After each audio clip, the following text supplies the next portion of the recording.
What's going on, everyone? It's Ben from YGO from Zero, back with another Retro Yu-Gi-Oh video and back with another Gladiator format video. And this format is based around the U.S. Nationals in 2008 using the May 2008 ban list and a card pool going up to around Light of Destruction. Now, this has been a pretty fun format to explore so far. Gladiator Beast is sort of the tier 0 deck, at least as people view it right now. Maybe with further exploration that can change. But there are some other decks still running around that are still very good. Dad Return being one of them. Dad Return was so dominant in the previous format, that was tier 0 there. But can it compete in this format, especially given that the May 2008 ban list was sort of specifically targeted at Dad Return? Now, it did not get rid of the triple Dark Arm Dragon that is in this format for some reason at 3 copies because they thought this was okay, but it did get rid of things like Dim Fuse, and it also limited the power of Return for the Different Dimension and also semi-limited Allure of Darkness, both of which are noticeable hits, I will say, in this deck. The Dim Fuse hit is the biggest one, though, because with Dimension Fusion, you could really make some crazy plays happen, especially with Dark Condition of Chaos, recycling that Dimension Fusion. And Return for the Different Dimension, you do have to set it for a turn and then activate it on the following, so it's not quite as good as Dim Fuse in my opinion here. So that does change things quite a bit. In addition, Gladiator Beast got a lot better. Lightsworn got a lot better as well because it wasn't around the previous format. So the deck has more decks to contend with than just itself. And those decks have some very powerful game enders in addition to things like Dark Arm Dragon, right? Dark Arm Dragon, part of the reason why it's so strong is because it was sort of the only boss monster that did what it did in that format. But in this format, you've got Gladiator Beast Geysaris, which is a great Gladiator Beast that can come out, pop 2 cards on the field, and then recycle into other Gladiator Beasts like pretty consistently over and over, which is very, very strong. You also have Lightsworn, which can go into Judgment Dragon and just blow up the board with a 3k attack guy. So it's very similar to Dad in that way, and it's very powerful for that reason as well.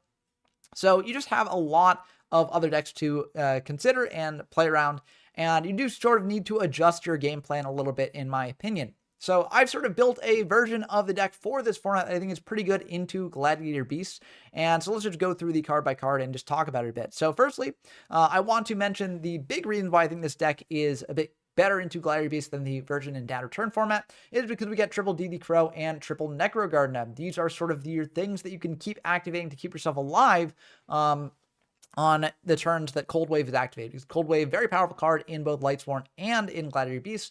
And so we felt like, having a way to stop that is going to be pretty good, or at least to get around Cold Wave a little bit, right? DD Crow can stop a Darius, bring back a Bestiari, can also mess up Lightsworn graveyard counts or a Wolf that's trying to come out.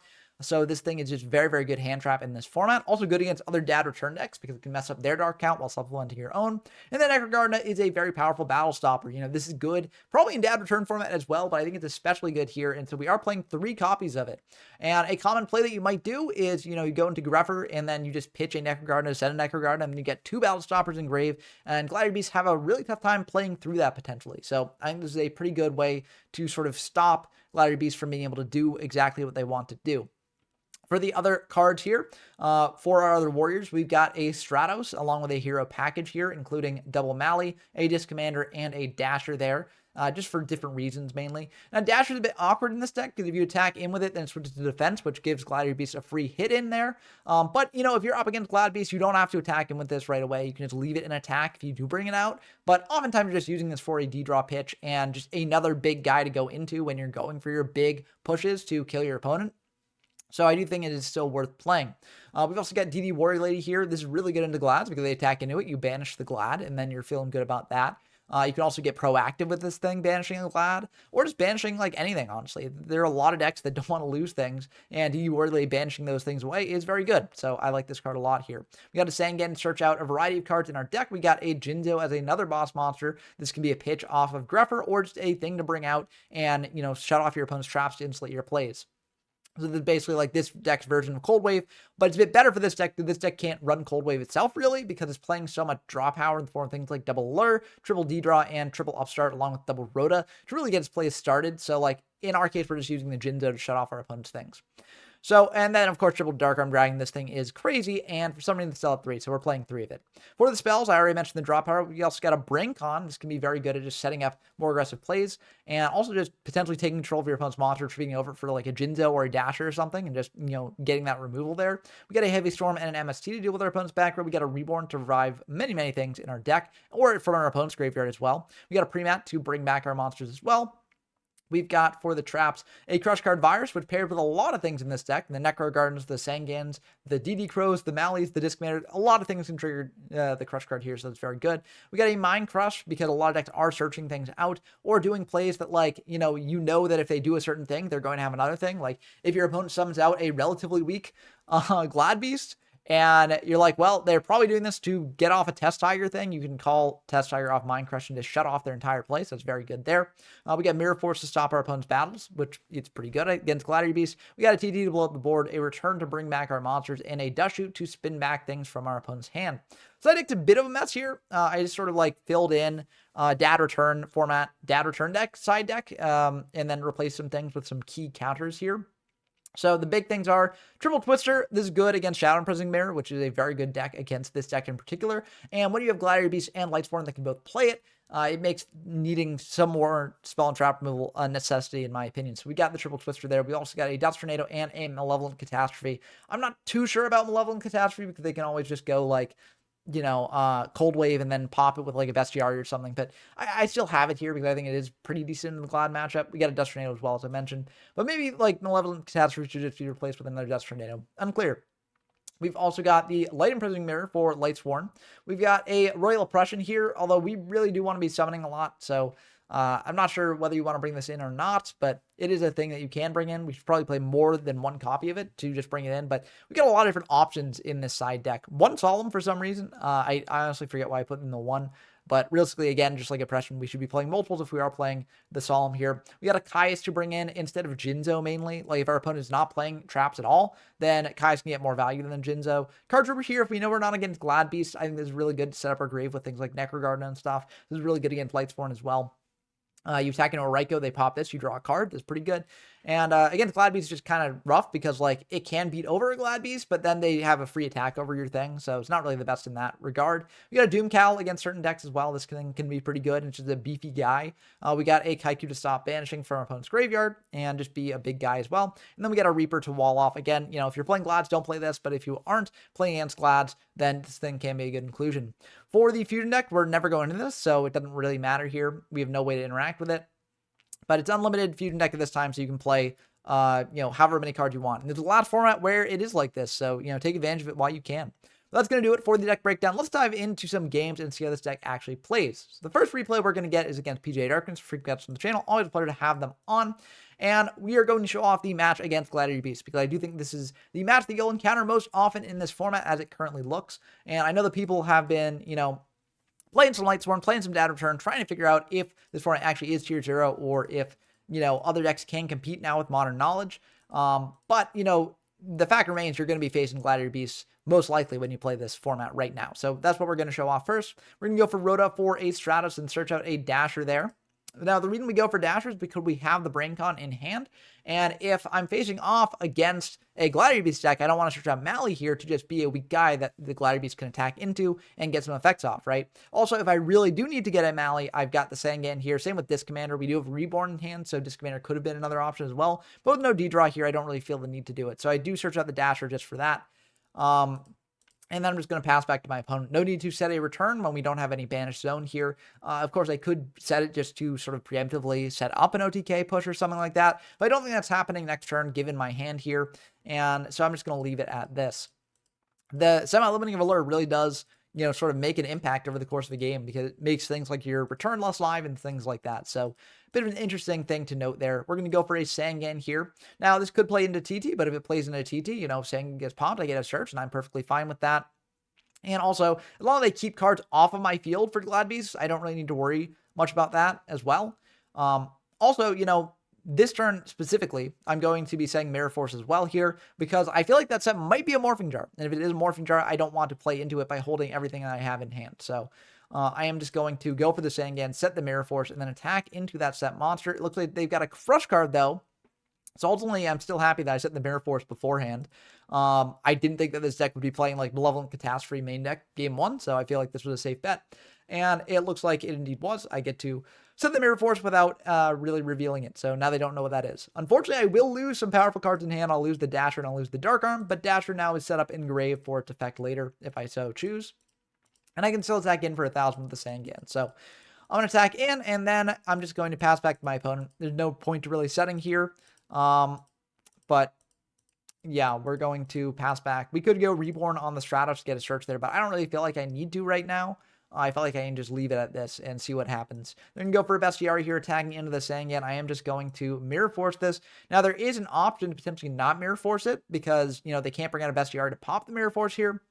But I don't want to leave them with a Gladiator Beast on field in case they've got a Prisma or another Bestiary to go into Geyserus, pop the Mirror Force next turn. So I do feel like it's just better to use it to remove a Gladiator Beast right now. So that's what we're going to do. And then they're going to set 2 and pass back to us. So we draw into a Demock, which will be destroyed by Crush Card. So, you know, that unfortunately will not be around for us. But, I mean, that's still pretty good. We can go for a Reborn on that Demock, get back the Reborn. And then bring back something else. So that's what we're going to do. We're going to bring back that Demock, target the Reborn, and they're going to go for Bottomless on the Demock. So we do lose that one, but that does set up our return quite nicely for later. We're going to go for Reborn again, target the Stratos here, so that way we get a search, and it looks like that will indeed go through. We're going to search out for the Mally. I think I could have potentially gone for a Disc Commander instead, but the reason I searched out Mally is because we got the BrainCon here, and BrainCon plus Mally is indeed removal. So I feel like that is the better play overall. Then we'll attack in for 28 here. So that's a pretty sizable amount of damage. And then we're actually going to just pass back to our opponent. Now, this may seem weird. The reason why I do this is I don't want them to attack over the Sangan and then go into Bestiary and pop the return before we actually get a good chance to use it. But you could argue that I'm being too sort of conservative here, because you could also argue that if they don't have another Glad Beast, then, you know, they're not going to be able to do that. And then I can actually set up a lethal push next turn with the return. So I don't know. I feel like it's better to play it safe here. I feel like I'm in command of the game right now, and I feel like even if they bring out another Glad Beast and do stuff with it, you know, it's not the most likely thing in the world that they'll be able to, you know, sort of turn the game around completely here.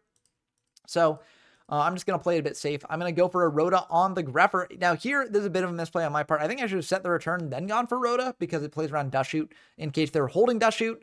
So I do play into that there, unfortunately. But luckily, they don't have Dust Shoot, or they're not going to fire it now. And so I can just go for the Dark Grepher here and use Prio to pitch the Mally. Now, you may argue that this is too greedy because I'm playing into Torrential Tribute. And I'd say that you are somewhat right there. But I do think if they don't have TT, then there's a lot of damage coming on board. And if they do, since I'm using Prio on the Grepher to send a Mally from my hand and then a Necro Gardener from my deck to the graveyard, I'm getting a lot of good setup here. At the same time, deck thinning. I've got return set up for later as well. And so I feel like I'm doing pretty good here overall. So I feel like I can just do this and play into the TT, and it looks like they do indeed have the TT, but I can get that Sangan search here for a DD Crow to shut off more of their plays. Potentially if they go for a Darius, I can Crow the Bestiary to stop them from going into that. Now I'm going to banish the Mally, bring out another Mally here, and just poke in for 800. Now the reason why I do this is because with return, that will actually be lethal damage next turn if I manage to bring back the Mally and the Demock successfully and go for that.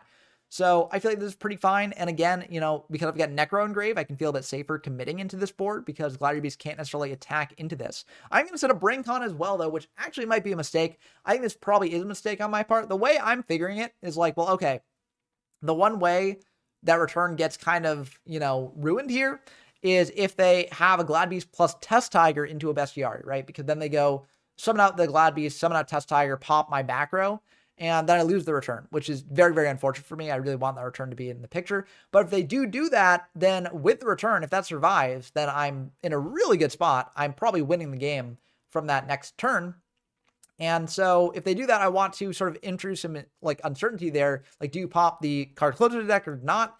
And if they pop the BrainCon, I'm feeling fine because then I win on the following turn pretty much. And if they don't pop BrainCon, I can just activate BrainCon, take control of their thing, and then, you know, go for a lot of damage next turn or just do other things as well. So I feel like it's probably fine here, but I do think this in hindsight might be a bit bad, and it might be just playing into, you know, too much like MSTs or like, you know, Geyserus plays or like Bestiary. But again, I don't think they can go into Geyserus here. I can't imagine a way in which they could actually set that up unless they've got like effect negation on the DD Crow. But they're going to bring out a Test Tiger here, and that's going to be very unfortunate for us here because it does mean that they can tag out into a Glad Beast here. Now, we could go for Necro Gardener right now, but I actually choose to save the Necro because I feel like I don't really care about my life points that much at this point.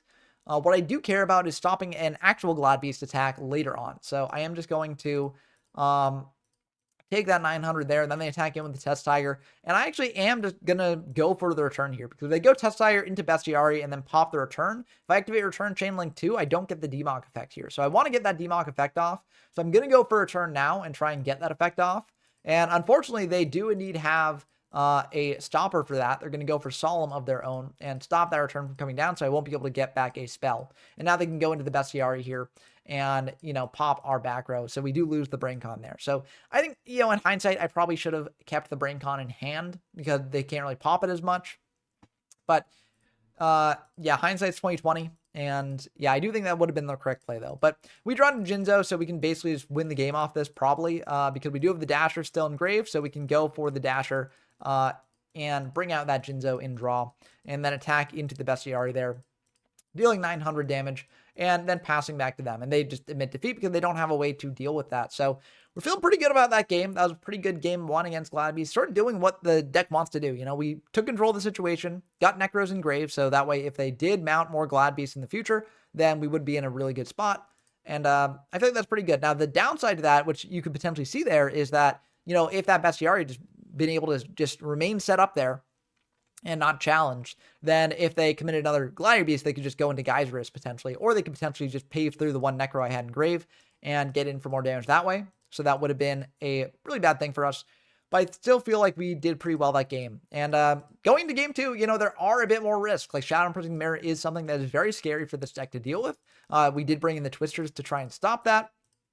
But, you know, our opponent has to actually get to it, so they might not be able to do that. We're going to go for an Upstart first. Now, you might wonder why I'm not going for Rhoda first compared to Upstart. We got a lot of heroes in hand already. I don't necessarily need to, you know, Rhoda out a Stratos or Rhoda out a Grepher specifically. I can sort of wait to see what I draw here to see what I need to actually search out with the Rhoda. So that's sort of my reasoning here. Maybe you just argue, like, I go for Rhoda for Grepher here, like, 9 times out of 10 anyways, because, like, you know, it's the more valuable card, but I don't know. I feel like it's pretty much equivalent, so I'm going to go for Upstart, then another Upstart since we drew into that. And then we draw into Destiny Draw, so that's pretty good. I'm going to pitch the Disc Commander here because I have a way to get Mally out of my hand if I go Rhoda for Grepher here.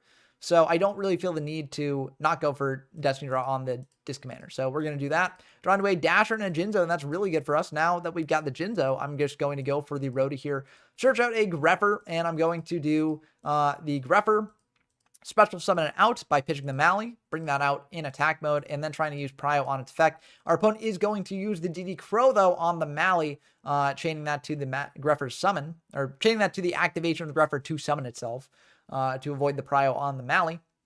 But I am going to still be able to use the Prio on the Grepher to pitch this Necro in hand and also send a Necro from deck. So that's really good for us because it does stop their Gladbeast attacks here. And then we can summon a Jinzo to shut off their traps and attack into that Stratos there. So that will indeed go through. And then I feel like we can just pass here. We got DD Crow in hand to stop their graveyard. We got Necros to stop their attacks. Like, I feel like we're in a very, very good spot. So we're going to pass back to them, see what they do. If they've got, like, Test Tiger plus a Gladbeast, that's very unfortunate for us because they popped the Jinzo and with Murmillo and then attack in, and then we're kind of in a bad spot. But, like, we can potentially banish a Necro to stop the Murmillo from actually being able to get in, and then potentially summon out something to attack over it, depending on what we draw.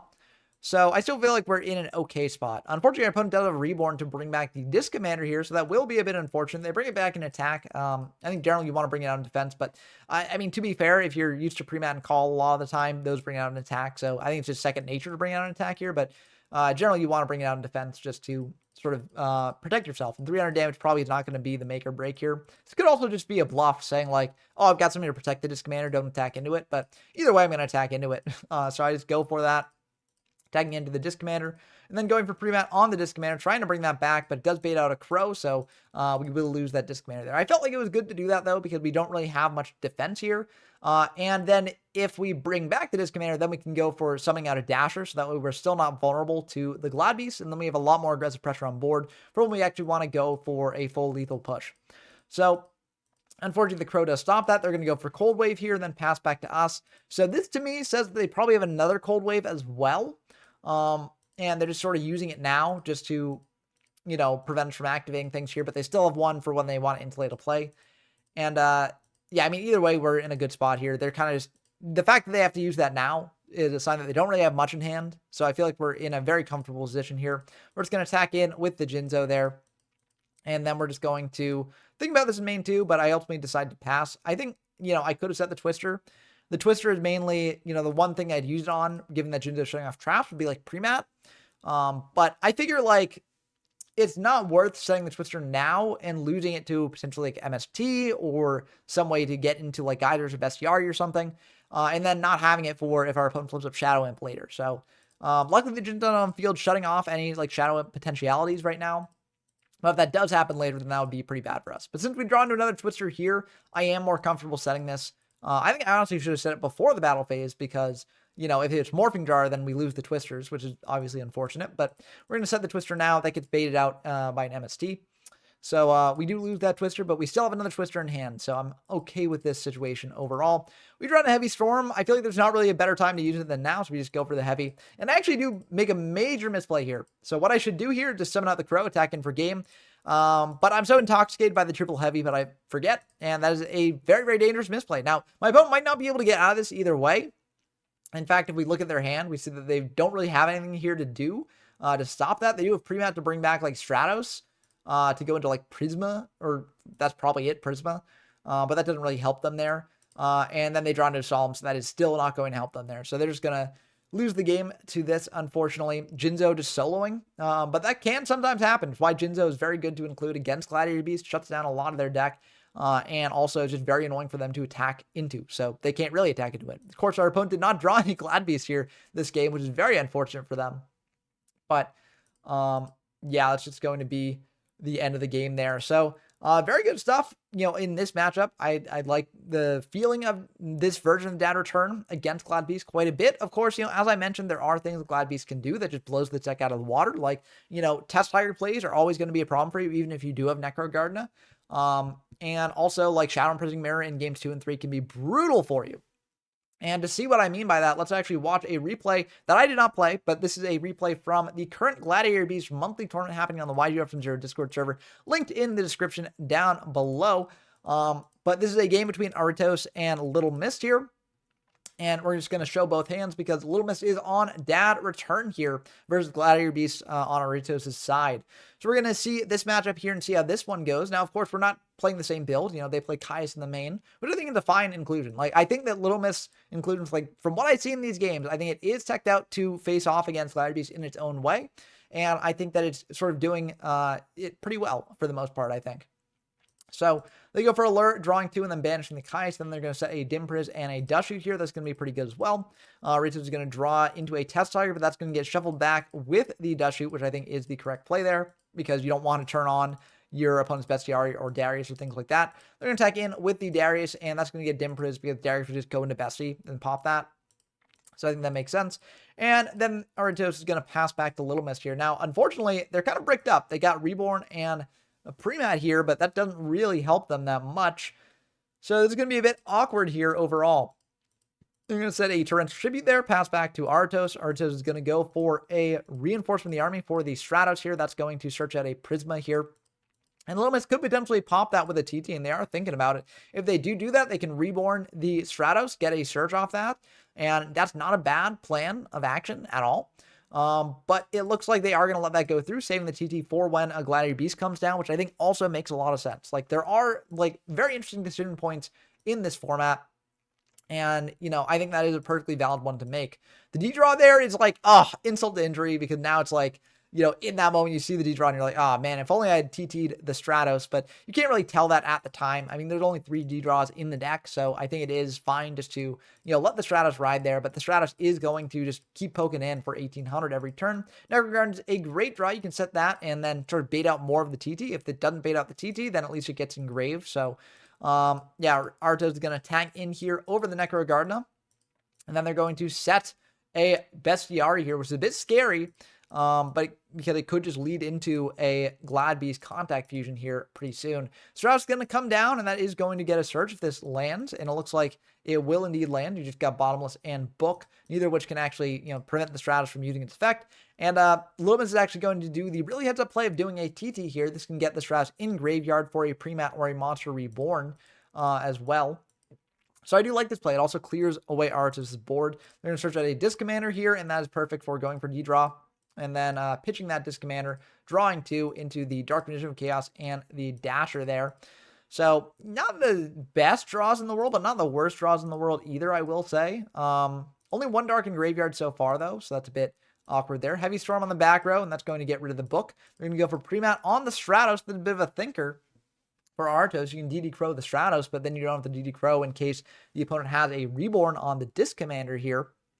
You could argue that, like, you know, if they had Reborn, they would have gone, like, Reborn for Artos' Stratos, just to sort of get that, you know, off entirely. But if you have the Premat as well, then it makes sense to bait it out in this way. So Artos is actually going to let that go through, holding the DD Crow for the Reborn, or potentially for if Little Miss gets 3 Darks in grave, you go DD Crow on one of those and prevent that from actually coming down. But Strauss will be able to attack in for 1800 here, and then they're going to pass back to Artos, and the DD Crow is actually going to come down now to get rid of the Necrogardener and insulate for attacks. So that's pretty good. Heavy Storm coming down, blowing up that Premat there, and Artos is going to go for a Premat on the Stratos, it looks like, probably, or maybe the Bestiary. Could be actually the Bestiary. Looks like they're going to go for the Bestiary instead. It's a bit awkward because not quite enough damage here, but it does get a Glad Beast into rotation, so it's a bit unfortunate. It looks like they miscounted a bit there with what they were going to do. They could have also gone Prisma into, you know, revealing Laquari and then pre-banning that back as well for damage, but that would have only wound up with like 100 damage left on Little Miss' part, so either way, it's not lethal here. And so now the Bestiary goes back into the deck and brings out a Laquari, and that's going to be pretty good. 2100 attack is not bad, but unfortunately, this will be the end of the game because Little Miss can go for Rhoda on the Greffer there, and then yeah, this is gonna be very rough. So they're gonna pitch the Demock there with the Greffer, and they're going to use the Greffer effect to pitch the Dasher and then send a Mally as well. Now we count the grave. 1, 2, 3, 4 Darks in grave, and the Mally can banish itself. But you also have Reborn to bring back the Demock, so that's gonna actually go through. Demock to add back the Reborn, and then Dark Arm Dragon coming down here, and Reborn as well. So this is just giga over for Artos here, unfortunately, and that's going to be the end of the game. So I think even if Artos had changed their play that turn, they probably would have still lost that game, just because Little Miss had such an explosive turn right there. But it's tough to tell sometimes. But anyways, we're going to go into the game 2, and now we see why I want to show off this replay, because Shadow Imp is drawn, and Shadow Imp is kind of brutal against this deck. So the Stratos is going to search at a Prisma, and then Artos is going to set the Shadow Imp and the Solemn Judgment, pass back to Little Miss here, and Little Miss is going to go for a Rhoda for the Greffer. They got a pretty good turn here if the Shadow Imp was not there, and unfortunately the Shadow Imp is there, so that's going to cut off the Greffer effect. You can go for Allure to draw 2 more, but this is still kind of underwhelming here, unfortunately. Banishing the Fearmonger there, and then setting a Dimpriz and passing back. So Dimpriz will be able to stop either the Stratos attack or a Gladiator Beast attack here. Prisma's going to send the Bestie, and then Premat's going to be used on the Bestie to go into a Geyserus here, or probably go into a Geyserus. It looks like they're actually just going to attack in here. I think the Solemn does insulate against that one lone back row. I probably would have just gone for the Geyserus here, but again, I am not the most skilled Gladiator Beast player, so I think it makes perfect sense to go for this as well. Because you do have Prisma to set up for you know, future fusion plays, and you still have the Solemn here, so still getting a lot of damage as well. So I think this is fine, actually. Plays around TT potentially as well. Although if they had TT, they probably would just use TT when you pre-mounted the Bestiary back. But either way, I think this is fine. And yeah, Murmillo coming down, so that'll be able to go back into the deck. Treeborn Frog getting attacked over here, and that's 18 plus 800 here. And then Murmillo will get to tag out into probably Laquari. Yep, Laquari goes there, and that's 2100. And yeah, it's going to be passed to Little Miss here. Not much they can really do. They can bring back the Frog just as a sort of way to wall up a little bit more, but it's not really going to be the most helpful thing in the world because Geyserus can be gone into very easily here. It looks like they're not going to go into Geyserus here, which is interesting. Is Geyserus like a dark? I didn't think it was a dark, but yeah, I would have just gone into Geyserus, pop those 2, and then you know, attacked in for lethal, because I think there is still lethal here. But looks like they're going to attack in for 17 after, you know, the Graveyard Spy did not trigger because of Shadow Imp, but they do have to attack over it with the Laquari. And yeah, so they're giving their opponent another turn here. Kais will be able to just come down and like wall off a little bit here, but it's kind of rough. Dad will also be able to come down because that's exactly 3 Darks in grave there. So that's pretty good, but the Solemn will stop the Dad. There's a bit of an annoying card to deal with. Kais will come down. Can't banish anything because of Shadow Imp, but it can attack over that Laquari. And yeah, I mean, it's still unfortunate because the double Prisma is over there, so, you know, you can do that, but yeah, it's kind of rough. Art is thinking here a bit. They're going to go for the Prisma, send the Bestiari, and then Test Tiger back the Prisma into a Darius to then go for the Bestiari. And then, yeah, it's just going to be the end of the game. So guys just would come down there.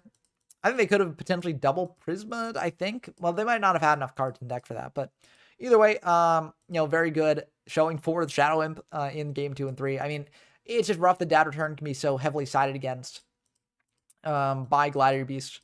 But Loomis is just going to start with a Crush Card Virus and a Necro. I mean, that's pretty good. It's pretty good start. So MST on the back row, Crush Card's going to get chained to that, and so they're going to tribute the Necro, and then they're going to pop the Sidra. Now, Rhoda can still search out a guy here, so that is something. And they are indeed going to do that, rotating for a Stratos to search out a Prisma, so, you know, they still do have big guys here to attack in with, but the Crush Card is going to be pretty good, and ours is going to set the Woboku, pass back to Little Mist here. Little Mist just going to set double Prison, and then set a Spy, pass back. I know there's no Heavy in hand. Heavy could be drawn. But that does waste the back row there, so that's pretty good. Bestiary is drawn, popped by Crush Card Virus, and that'll be turn 2 of 3 on the Crush Cards. The Prisma is going to come down, send another Bestiary, and then go for a Test Tiger here to bring out probably, okay, going for a Darius to go for the Geyserus here, which will indeed go through. So there we go there. And that'll get shuffled back into the deck going for the Geyserus, which is, oh, it is a dark. Okay, so that is why they did not go into this under Shadow Imp. So yeah, I didn't realize it was dark, but still, you know, Gladiator Beasts can play Shadow Imp with no problem because they got other things to go into, and the Gladiator Beasts themselves are generally fine. But yeah, they're just going to bring this thing out for 2,400 here, and also double pop because Shadow Imp is not up here, and they're going to pop the monster and one in the back row. They're going to attack in, but unfortunately the other back row is also a prison, so that will banish the Geyserus, but that Stratos can still attack in here. And Loomis drawing into a Mally. One of the flaws of the Dad Return deck is that you can break up on the big monsters sometimes. It looks like that is happening here, and Shadow Imp is drawn here. Yeah, so that will shut off any, you know, dark monsters that Loomis wants to set up. So they're thinking about this. I think you do go for Necro here, and it looks like they are going to go for Necro, just stopping that attack in before the Shadow Imp comes down. Heavy Storm's going to be okay. You know, you get rid of the Woboku that you know about, but it's not really going to help the most here. Darius is going to come down now the Crush Card is done. Tagging in for 3,500 total. And Darius going back in the deck, probably for Laquari. Yep, there's a Laquari. So it's not looking good for Little Mist. What will they draw? They're drawing into MST. So yeah, a bit rough here. But again, I think I want to show off this game because I think it shows off some flaws with the deck as a whole. Again, you know, me and Little Mist have different builds, but I think that these flaws should transcend any specific builds that you have with the deck. It can brick on big monsters. It's weak to Shadow Imprisoning Mirror, which is a very common side deck card in this format. So it is a bit iffy sometimes into Glad Beast, although it can definitely win against Glad Beast as well. But I wanted to highlight this replay here just to show off how the deck plays and sort of its bad games as well as its good games. I think Little Mist played these very, very well, better than I probably would have. But unfortunately, just the deck itself can sometimes get in your way. But I got one more replay to show for you. This is a bit of a fun one. This is actually a Dad Return mirror match here with PJ Darkness, who I featured at the beginning of the video. So we'll go through this. I want to show off this mirror match because I do think that PJ is on some very interesting tech in the Dad Return deck that I do want to talk about here. So we opened Sangan and TT, so we're just going to set that up. I'm not going to really talk too much about, you know, what goes on in this game here because the mirror match, I think there's a bit less to consider. It's just mainly playing Dad Return pretty well. I mean, there are some things to consider. You know, you got to consider your opponent's dark counts and things like that. But I think overall it's pretty good. They bring out a Sangan. We don't go for the TT there because, like, yes, we do get initiative, but ultimately I don't think it really matters. And we got DD Warrior Lady to stop a Sangan potentially instead. They're going to set one and pass back to us. We draw into an upstart here, which we will go for. You know, if we can draw into like MST or something to stop the set, that's pretty good. We're just going to go for a Warrior Lady here and then attack into the Sangan, trying to clear it. Unfortunately, they do Mirror Force. Did bait out that. We've got Dust Shoot, though, to also deal with the Sangan search if that happens. So we're just going to set that, pass back to them. If they summon another monster here, I think I am just going to TT the board. And so it looks like they're not going to do that. They're going to attack him with 1,000. Again, I'm saving Dash Shoot for when they go for the Sangan search. Or in case I need it, right? Like if they do like a search for something else, and I'm like, okay, I really do need to go for the Dust Shoot here. Or if they set up the third Dark Engrave, and I'm like, okay, I need to prevent a dad from coming down here, going for Dust Shoot, then that's also a time where I can use it. But I think this is ultimately fine here. Draw into a Stratos with a very, very good draw. I'm going to go for the Stratos, get a search here, and search out a Dasher, because again, we got Brain Con, so we can go for Brain Con on opponent's monster, bring out Dasher, attack in for more damage. So I think it's fine to ultimately do this. We're going to attack in for 800 there, and that indeed will go through. So they're going to search out, what are they going to search out? They're going to search out a Cyber Valley. So they are playing Cyber Valleys in the deck. Now, Cyber Valley is a very popular card in the build for this deck in Dad Return format, where you have Dim Fuse available, because Dim Fusing back a field of Cyber Valleys is so strong. In this format, it's a bit trickier to use, so that's why I avoided Cyber Valley in my build, but I'm curious to see what PJ's doing to facilitate it in theirs. We go for a Dust Shoot now to see what they're working with in hand. So they've got a Lure, Double Valley, and a Stratos, and a Reaper. So this is a bit tricky here. I ultimately decided to send back these Stratos. This does leave them a Dark in hand for a Lure, but if they bring out Stratos anyways, they have a Dark in hand for a Lure, so it doesn't really matter on that respect. And with Double Valley, it's like if I send back a Valley, they still have a Valley, so it doesn't really make a difference. So I think Stratos is the biggest difference maker. Yes, it can be searched out with Rhoda or E-Call if they're playing E-Call, which most decks are not. But it can be searched out with Rhoda if they've got it, but I think it's fine just to go for it. And unfortunately, they do indeed have the Rhoda, but first they're going to go for a Mally here in attack mode, and then go for Rhoda on that Stratos. So they're going to bring out these Stratos, and then they're going to go for the pop instead of the search. Just trying to get pretty aggressive here. We go for the TT since they're going to pop that back row and clear the board. They go for a Lure now, and they're going to banish a Dasher, not the Reaper, because Reaper could potentially get in for a hand rip here if they want to. To prevent that from potentially happening, we're going to go for a Disc Commander set, and now we're going to set the return. We don't really have any way to fuel the return now, but I feel like since they were desperate enough for back removal that they went for the Stratos pop, and we know that they're not a heavy in hand, I feel like the set can't be like a heavy or something like that. So I feel fine just going for Disc Commander here, setting that, and setting up for a potential Jinzo. But we'll have to see what happens. They're going to set 2, and they're going to pass back to us. We draw into a Rhoda of our own, which can lead to potentially Grepper plays, which are pretty nice.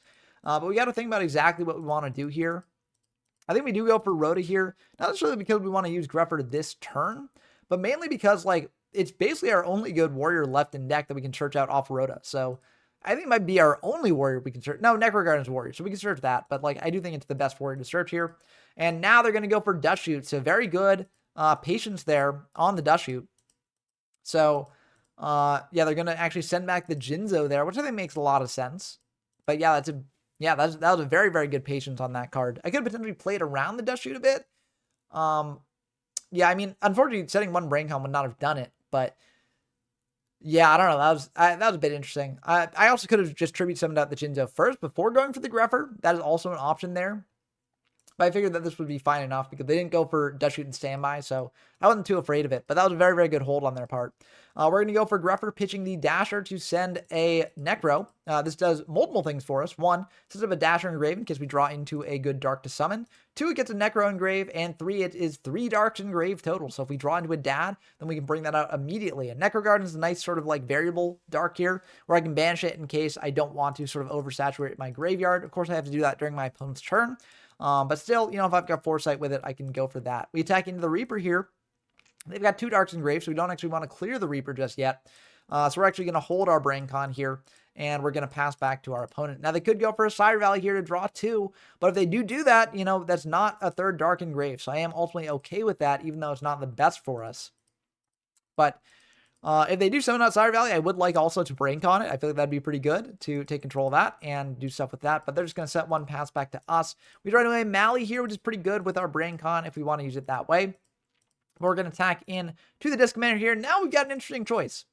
We know a lot of their hand. We know they've got Double Valley in hand. We don't know the last card. But this does set up 3 Darks Engrave. So now it's a bit tricky. What do I do in this situation? Now, I have an easy way to get a 4th Dark Engrave by Brain Conning the Spirit Reaper, which is an option that I could potentially do. I could also just go for a DD Crow preemptively on like the Disc Commander or the Mally if I want to, and just deprive them of that 3rd Dark Engrave. But I think actually what I am going to do is I'm going to go for the Brain Con play here, because I feel like it's easier to manage than just preemptively banishing the Disc Commander. It does make things a bit awkward if they draw into Reborn or Premat exactly, because then they can Reborn and Premat the Disc Commander, And we kind of have to let that go through because that's still leaves them with 3 Darks Engrave if we banish the Disc Commander. So what we'd have to do there is they go for pre-mount on the Disc Commander, and then we have to like DD Crow the Mali or something. But I think as it is right now, I'm going to Brain Con the Reaper. I think that is the overall better play here. And if they do have like Reborn or pre-mount or something, if they've got Reborn, they can bring back one of our powerful cards. So they still get to use a lot of value off the Reborn. And they also have Stratos as well as a great Reborn / pre-mount target. So yeah, I mean, you could argue that that makes it because we're not hitting the target for the DD Crow. We're hitting another thing engraved to get them off of 3 darks. So yeah, I think either way, this was probably the right choice. It is a bit awkward though. We draw into a D-draw, which is great. We can pitch the Mali here, draw 2 into an Allure and an MST. I feel pretty good about that as well. We're going to go for an Allure here, draw 2, and we draw into some good ones here. Now, here's where I make a key misplay in this game. I think what I'm supposed to do here is banish the Jinzo. But what I'm tunneled into on right now, and this is a lesson to sort of avoid these sort of things when you're in a game state and actually try and look at the game state holistically as opposed to, trying to sort of outgame your opponent. Because I remember that they shoveled back the Jinzo with a Dust Shoot earlier. Now, they have not really used up any other traps here since then. So I'm thinking like, okay, their traps must be pretty good if they're sending back the Jinzo, right? I believe at that point I also had a Dasher. So Dasher's like a sort of equivalent, just big monster to bring out to attack over things with. And so I'm like, okay, Jinzo's a valuable card. I want to commit that as soon as possible here. And I want to just start beating them in with a Jinzo and a Gruffer. If I can keep them off of 3 Darks Engraved, which I should be able to do with this DD Crow here, then I should have some inevitability if I set that up. And clearly they do care about their traps. So I ultimately decide in this situation to banish the Necro Gardener. I think what I actually should have done is banish the Jinzo, because with Return from the Different Dimension, I basically have a free trap negate here if I can actually set that up in chaining to a trap that they have. I can also use this just to proactively get a ton of damage on board, especially if I use the Gruffer to then pitch the Necro Gardener from hand and then send the last Necro Gardener in my deck to the graveyard, setting that up pretty well. I mean, yes, it does get me out of the dark count I need for Dad, but Necro Gardener, again, is a very easy card to get out of my grave, along with the Mali Engrave as well. That's very easy to get out. So it should ultimately be still pretty fine. So, but again, ultimately, I tunnel in on the Jinzo play, just bring that thing out to attack in here. I think that is ultimately a mistake. So I go for banishing the Necro Gardener, and then I just attack into the Valley. Now, I hold the Jinzo because I'm like, well, I could potentially get some value off the return by bringing back the Necro Gardener or something later, and then just summing out the Jinzo over that. I think what I should have done here is if I'm going to be setting up that sort of play, I should go for the Return from Different Dimension after I go for a Mali play here. So I banish the Mali, get in rotation, then go for Return, bring back a Mali and attack, and then a Necro Gardener in defense, tribute over the Necro Gardener to summon out the Jinzo if everything is still around on field, and then go for plays there. But I did not do that, and so that's a bit awkward for us here because I'm just going to attack in, they draw a card, and then I just set the MST pass. They do have MST for that, so they will stop that, and that means that last card must be a pretty good trap, in my opinion, based on the way I'm thinking about this game. So my opponent is going to draw, and they're going to think about this one for a bit, and they're ultimately going to decide to go for Valley and go for the third effect, targeting the Reaper. So we are going to go for DD Crow, banishing the Disc Commander, so that way they do still stack the Reaper, but now they've got only 2 Darks in grave. So I feel pretty good about this. That's the last of my hand knowledge that I know of for their hand, so that's important to note as well. They're going to go for a Rhoda here and go into a Dark Greffer. They're going to be able to bring that thing out and potentially get some mills on here, but they're just going to pass back to us. Okay, I feel pretty good about that.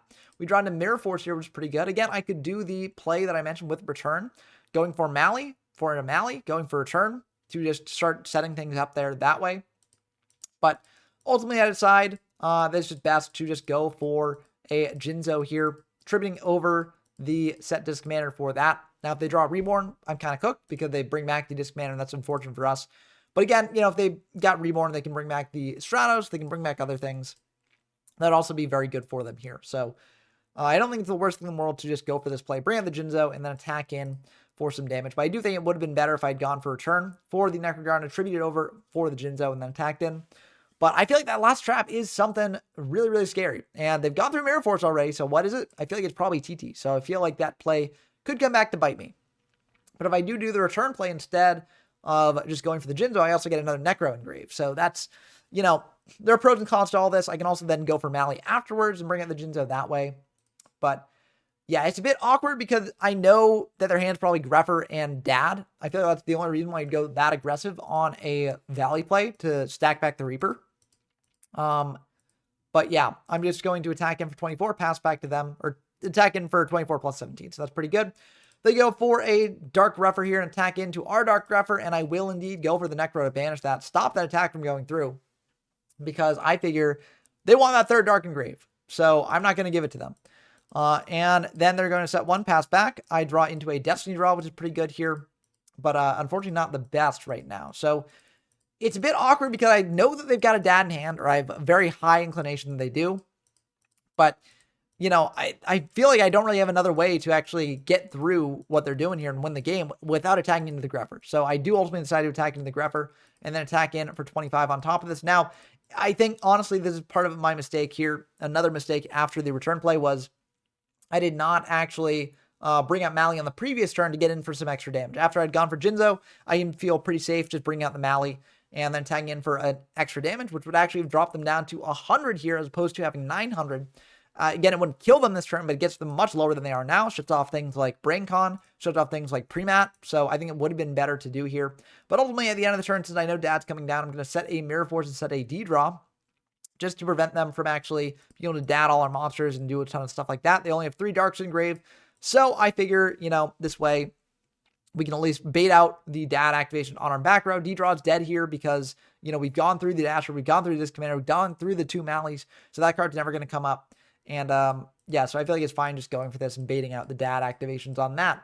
They're going to go for dad and they're going to banish they're going to banish their saying and pop their return, pop our Mirror Force, and then pop our D-Draw there. So my hope here is that I draw into something off the top. I can either draw into a D-Mock, I can draw into a Braincon, I can draw into potentially a Premat or a Reborn. There's a lot of good things I can draw into here that potentially get me back in this game. So I just gotta hope that I draw into them. I draw a new Dad, which is unfortunate because our graveyard is way, way above the amount of darks we need. Actually, not too far above. It's only 5, but at this point in the game, that's basically, you know, we're never getting Dad online, which was something that, you know, it was a risk. But it was kind of a risk we had to take because we were at the point where we would not have enough darks engraved anyways. So we're going to go for the Greffer, pitch the Dad to send a Necro Garden to at least protect ourselves a little bit more here.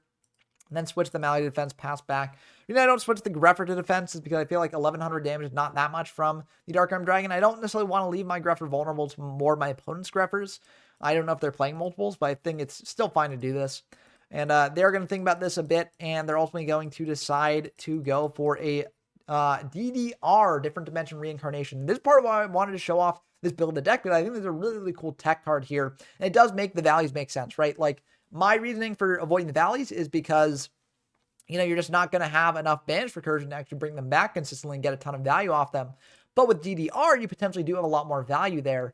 And it also allows you to set up your graveyard a bit better by discarding a card. So that could be an extra dark that you need for your Dark Arm Dragon or things like that.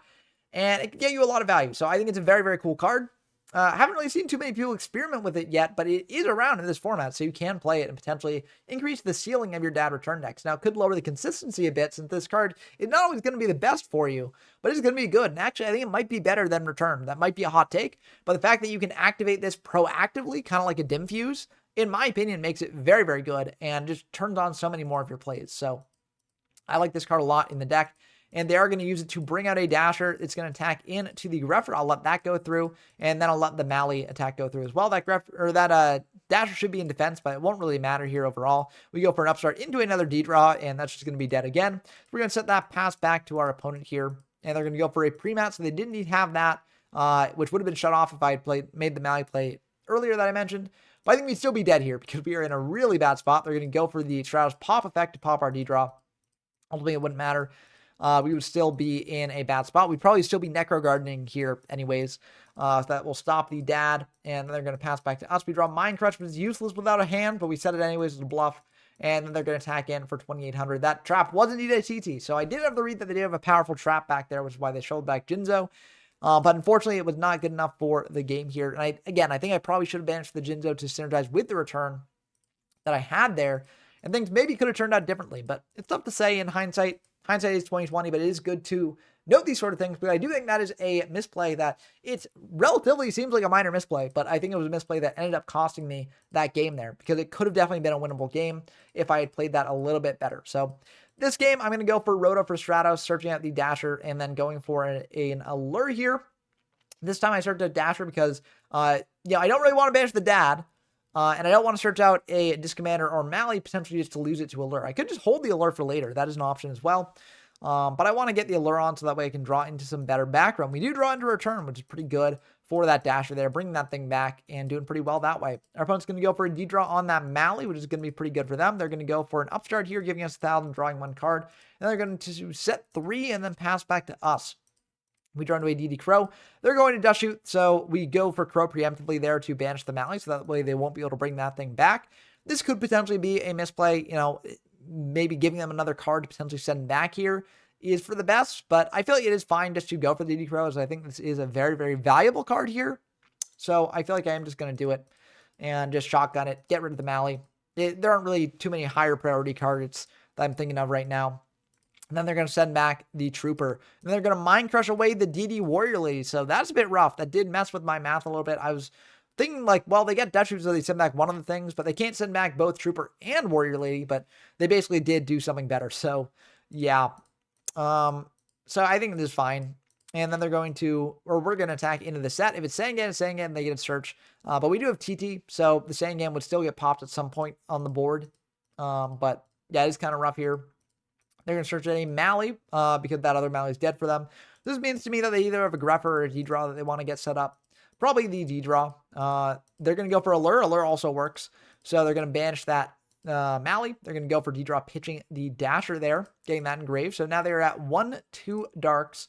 So it's a bit scary. They could easily get a third in rotation, but if they do, we do have this TT. They're going to summon out a Valley. We could potentially TT that, but we don't have any follow-up, so I'm just going to let the Valley ride there. We draw into another Dad. Unfortunately, we are at 1 dark engrave, not more, so it's going to be a bit rough here. We're going to attack into that Valley, give them the draw, because I don't want them getting 2 draws off this on the following turn. Of course, you could argue that, I just go for TT after they go for the second summon here to, go for the Valley. But the awkward thing there is that, if it's a dark monster that they summon out, then I'm getting that 3rd dark engrave for them. So I feel like I can't really do that. So I've got to hold the TT there, just attack into the Valley, give them the draw, and then pass back to them. They're going to set 2, pass back to us. We draw a Disc Commander. That's pretty good. We can get that set up for later, potentially. And we're ultimately just going to decide to set the return, and pass, because I don't want to attack into a 3rd dark. So I think that's fine. And then we're going to pass back to them. They're going to go for Crush Card Virus. Oh, that is rough. So we lose the Stratos, lose both the Dads, and that's going to be a rough one for us. We do still have the Disc Commander, so that is something. They're going to go for a Dad now that they got 3 darks engrave. And we do indeed chain the Torrential Tribute, because they are using priority to pop it. If they got another Dad, they got another Dad. That's going to come down either way here. But I feel like they probably don't, because generally with these Dad decks, you summon out 1 Dad, then summon out another right after it while you have 3 darks engrave. But if you're playing around TT, that is a way to do it. So if they do have another Dad, they got another Dad, that's fine. Looks like they're just going to bring out a Valley here and pass back to us. We draw to a Rhoda, which is actually really good here. We can go for Rhoda for a guy. We can't go for Stratos because we've already used up the Stratos. We can't go for Warrior Lady either. Actually, I think the only guy we got left besides the Necrogardens is a Grepher here. And we're going to bring out that Grepher, attack into the Valley. That's going to banish, draw a card, and then pass back to them. So we can go for MST on our back row. No point really returning there and losing 4,500 life points. Just bring back a guy that will get banished at the end of the turn. But unfortunately, they got another Dad there. So Dad will come down here. Must have been the draw, I assume. I mean, maybe it wasn't. Maybe they're just holding it in case the other back row would live. But yeah, they're going to attack him for 28. Pass back to us. We draw Reborn, which is actually really good here. They know about heavy, so we're just going to heavy the board here. Just cut that off. If they got DD Crow for our Disc Commander, then it is what it is, right? But I think it is better just to go for the Disc Commander, get 2 draws in, and then hope to get something good. We also could go for Warrior Lady and try and attack into Dad, but they've got Necrogarden engraved, which basically shuts off that play. So yeah, I think the play is to go for a Disc Commander here, and that will need to go through, so no DD Crow on our opponent's part. We draw into an Upstart and a Crush card. That is so good for us. That is extremely good for us, because now we can set up that Crush card and get rid of the Dad. And that was the last turn on our DDV, or CCV, that is. So we will be able to have free draws on the following turn. So we do go, there's a bit of lag here. But yeah, I do decide to go for this. Like, you shouldn't wait for battle phase here, because in case they got a Jinzo, they tribute out the Jinzo and shut off the crush card. So you want to do this in like standby or main, or standby mainly. So that way they can't have the turn player priority summon the Jinzo. So yeah, we just do that. Get a peek at their hands. See that they got Premat, Braincon, and Upstart. Premat is not really that good with those double dads in grave, which can't bring out another dad. Braincon, we don't have any cards on field. And then Upstart, obviously, if you Upstart into Crush card, then that means that you're potentially running into that, right? Which you don't necessarily want to do. But we don't really have anything too aggressive here either. Actually, this was the last turn on Crush card for us. So yeah, we draw into Upstart. Don't feel the need to, actually activate this turn. Because we draw into something that will get popped by the Crush card. And now we feel like we can go for this. We're going to go for Upstart on the Mirror Force, and then we're going to go for Premat and target the Stratos here just to have a big beater going in. We could have also brought back the Disc Commander if we wanted to, get 2 more draws. But I figure, since we have D-Draw in hand, going for Stratos here is a bit better, because we can go for Stratos, get a search, get that draw online with the Mally there. So I feel like this is a little bit better than going for Disc Commander. So we go for that, draw into DD Crow and Sangan. So we're feeling very good about this game now. We're going to attack in for 1,000 plus 1,800. And then we're just going to go to main 2, set the Mirror Force, pass back to them. They draw into a DDR, which is actually very interesting for them here. So we know their hand exactly. They could potentially go for DDR, bring back a Valley, and then go for Braincon on like our Sangan or our Stratos. Banish that, draw 2 cards. However, that is still playing into Crush Card Virus, but it does remove our Sangan. So that's a bit of an interesting option for them here if they so wish. But this is the last turn on Crush Card Virus for them. And they're going to just pass back to us. So if they do want to do that turn, they're going to do it next turn instead. We bring out Necrogardna, attack in for 6 plus 1,000 plus 18. Just getting in that damage while we can. They still do have a Necrogardna in grave, so they can stop one of our attacks if it's going to get too hairy for them. But it looks like this will all go through, and we're going to pass back to them. Now, the issue here could be that they Braincon our Necro and banish that with the Valley. But I'm not too concerned about that, overall, because it's kind of a passive play on their part. They will have used up a fair amount of the resources on that. Of course, they're drawing into more resources, but we used to have Mirror Force to stop any other big plays that are happening. They do have exactly 3 Darks in grave, which is unfortunate, but that's why we're DD Crowing here to banish the Necro. They could set that up with DDR potentially, but I still feel okay because we know about Upstart Goblins in their hand, so we are going to be gaining a fair amount of life points here as well. So I'm not too afraid of an OTK, especially given that Necrogarden's on our field.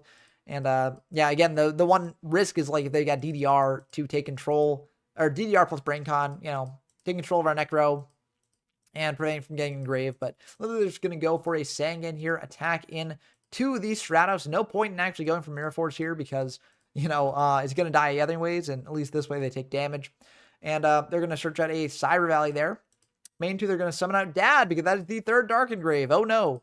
Yeah, so this is going to be a bit unfortunate for us. I mean, luckily they're summoning in main 2 as opposed to in the battle phase. They're going to pop the Stratos there, pop the Mirror Force, and they're going to set to pass back. We draw Upstart, so we're going to go for that Upstart. Draw into a card here, draw into that Mind Crush here. Now, we do have an interesting option. What we could do, we could go Sangan, attack into Dad, search out a Necrogardna or a DD Crow, probably DD Crow, and then we can Mind Crush away the Cyber Valley here during their turn. Just to prevent the Braincon from being as good. But I don't know. It feels like a very weird line, especially given that we're taking a fair amount of damage off the Sangan. And we're not getting too much value there. We're getting some value. Don't get me wrong. But it just doesn't feel the best because it doesn't actually deal with the Dark Arms. I'm not sure if we have a really good way of dealing with the Dark Arm. But either way here, we're in kind of a bad spot. So we're just going to set this Mind Crush as we'll have to try and bait out a Dark Armed activation. And even if it doesn't, it's just something that might be live next turn, potentially, as well. So, I don't know. It's a bit tricky here.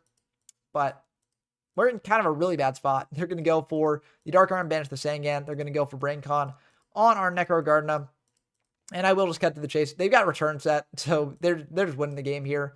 Off of, I think, just what they have here in their banish pile could win the game on the spot, potentially. Maybe not, because we are at 7,400, but either way, this will draw them 2 more. They go for a return, they get more draws on top of that, but they got to lure for the Demox. So that's just going to be the end of the game because, bring that back off the return is just going to be the end. But they're going to go for a Dasher as well to get that banished. And here comes the return. So that is indeed lethal because they bring back the Dasher ×2 and the Demox and then one other thing. And then that's way more than enough to kill us here. And we only had the one Necro there. So yeah, that's rough. But that's going to do it for this game. So we did indeed lose this one. But I do think that it's very cool to show off this tech. Like, DDR is a very interesting card. Didn't really see as much play at the time. I think it was in 1 or 2 decks, but not like in super high quantities. But I think pairing it with the Valley, sort of make up a little bit for the Dim Fuse that were lost, could be an interesting thing to do with this deck. So I did want to show that off in this replay here. Of course, I'm not sure how good or bad it does into Glad Beast. I think Sire Valley is a pretty good card into Glad Beast overall because it fades a battle phase, which is good. But it will take more testing to find out. So I'm curious to see how this deck does as the format continues to develop. Let me know what you think about this deck down in the comments below. Do you think that it could actually be a threat to the tier 0 status of Gladiator Beast, or do you think that the hits really did hurt it too hard? Let me know in the comments below, as always. And as always, big shout outs to my patrons: Rinspun, Pork Chop Coon, Brent Knocker, Tyler Compton, GeoMindFest, Dump Truck, Scout Zero, and David Has. It means a lot that y'all support us. Encourage to make more videos like this one in the future. If you want to play games in this form or any other format that are featured on the channel, head over to the YGO from Zero Discord server in the link down below. If you like the content, like, comment, subscribe, do all that good stuff. And until next time, I've been Ben from YGO from Zero, and I'm signing off. Peace.